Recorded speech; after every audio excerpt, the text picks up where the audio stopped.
नमस्कार दोस्तों, आपका स्वागत है हमारे YouTube चैनल HS जंगल में।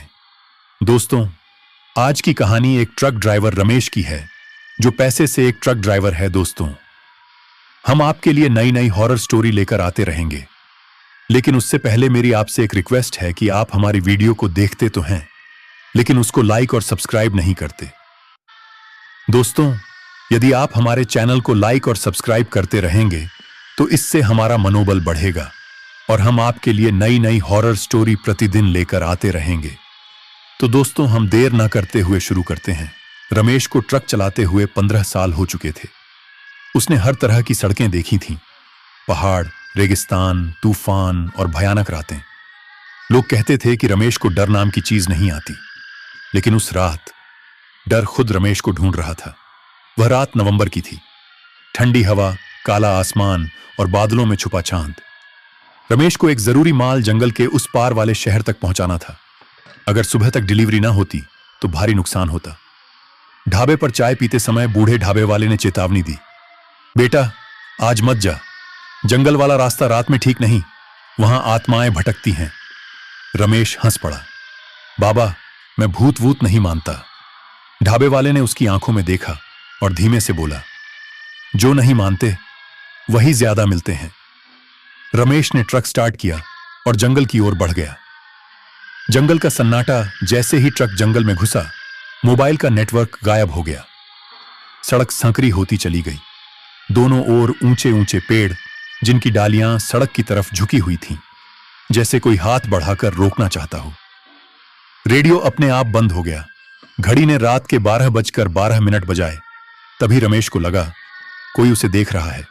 उसने शीशे में देखा, कुछ नहीं, लेकिन दिल जोर जोर से धड़कने लगा। सफेद साड़ी वाली औरत अचानक हेडलाइट में कुछ चमका। रमेश ने ब्रेक मारा।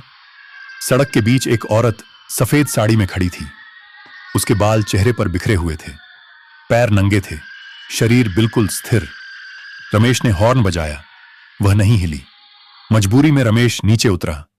अरे बहन, इतनी रात को यहां क्या कर रही हो? औरत ने धीरे से सिर उठाया। उसकी आंखें अजीब तरह से खाली थीं। मुझे आगे छोड़ दो, यहां से डर लगता है। उसकी आवाज में ठंडक थी, मानो किसी गहरे कुएं से आ रही हो। रमेश ने मन में डर दबाया और दरवाजा खोल दिया। अनजान सवारी औरत ट्रक में बैठ गई। जैसे ही वह बैठी, पूरे केबिन में ठंडी हवा भर गई। ट्रक आगे बढ़ने लगा। कुछ देर तक चुप्पी रही। फिर रमेश ने पूछा, आपका घर कहां है? कोई जवाब नहीं। उसने शीशे में देखा, पीछे की सीट पर वह नहीं थी। रमेश का खून जम गया।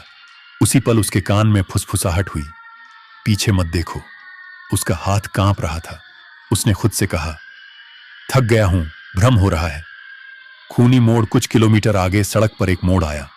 वहां अचानक ट्रक की हेडलाइट्स में दिखा एक जला हुआ, टूटा हुआ पुराना ट्रक। उसके आसपास सूखे खून के निशान थे। रमेश का दिमाग सुन्न हो गया। तभी उसी औरत की आवाज गूंजी, यहीं मेरी मौत हुई थी। अब वह सामने की सीट पर बैठी थी। उसका चेहरा अब इंसानी नहीं था। आंखों से खून टपक रहा था, गर्दन टेढ़ी थी। तुमने मुझे फिर से कुचल दिया, उसने चीखते हुए कहा। भागने की कोशिश, ट्रक अपने आप रुक गया। ब्रेक काम नहीं कर रहे थे। बाहर से बच्चों की हंसी सुनाई दी। पेड़ों के बीच से छायाएं निकलने लगीं। औरत चिल्लाई, इस जंगल से कोई खाली नहीं जाता। रमेश ने आंखें बंद की और पूरी ताकत से एक्सीलरेटर दबाया। अचानक ट्रक झटके से आगे बढ़ा। सब कुछ गायब हो गया। सुबह का सच, सुबह लोग रमेश को सड़क किनारे बेहोश मिले। ट्रक सही सलामत था। पास के गांव वालों ने बताया, जिस जगह उसने औरत को बैठाया, वहां 10 साल पहले एक महिला ट्रक ड्राइवर के साथ जलकर मर गई थी। उसका ट्रक आज भी जंगल में पड़ा है। रमेश आज भी जिंदा है, लेकिन हर रात 12:12 पर उसे किसी के बैठने की आवाज आती है और वह कभी पीछे मुड़कर नहीं देखता। तो दोस्तों, आपको हमारी हॉरर कहानी कैसी लगी? यदि अच्छी लगी हो तो कमेंट सेक्शन में जरूर बताएं और हमारे चैनल को लाइक और सब्सक्राइब जरूर करें। फिर मिलते हैं एक नई हॉरर स्टोरी के साथ। तब तक के लिए नमस्कार।